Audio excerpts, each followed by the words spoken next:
televizorda kanal terishni video davomida ko'rsatib o'tamiz. Mana LG televizorimiz.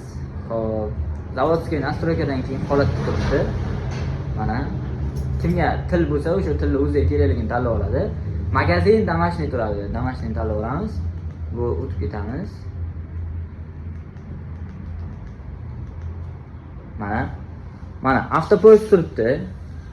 Toshkent shahrida mana avtopoyezdda tersa tezroq teradi.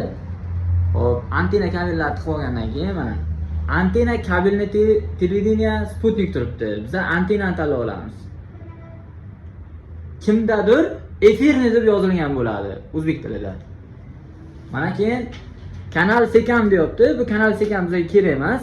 Faqat sifroviy televideniyani teramiz, kechga beramiz. Boshlaymiz. Mana terishni boshlaymiz.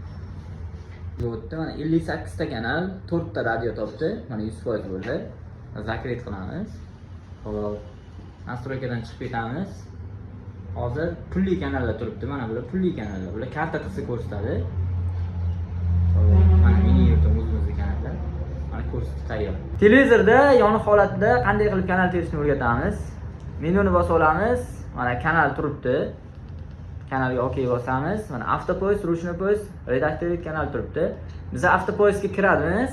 Kirganimizdan keyin antena, kabelli televideniya, Sputnik turibdi mana. Biz antenani tanlab olamiz. Uydagi mana tomda turadigan antena, mana shu antena funksiyasini tanlab olamiz. Kabelni bu shaxsiy bu, pulli kanallarni ochadigan. Sputnik paravolitskiy. Mana antenani tanladik, kirdik. Mana только sifroviy antena deyapti. Kimdadir, mana ko'p smart televizorlarda hozirgi kunda DTV deb turadi mana shu narsa. Mana shuni tanlab olamiz. Boshlash tugmasini bosdik, mana kanal terishni boshladi. Kimga shu videomiz manfaatli bo'lgan bo'lsa, kimga foydamiz tekkan bo'lsa, xursand bo'lib qolamiz. Shunaqa foydali videolar chiqarishda davom etamiz. Bizni kuzatishda davom etinglar.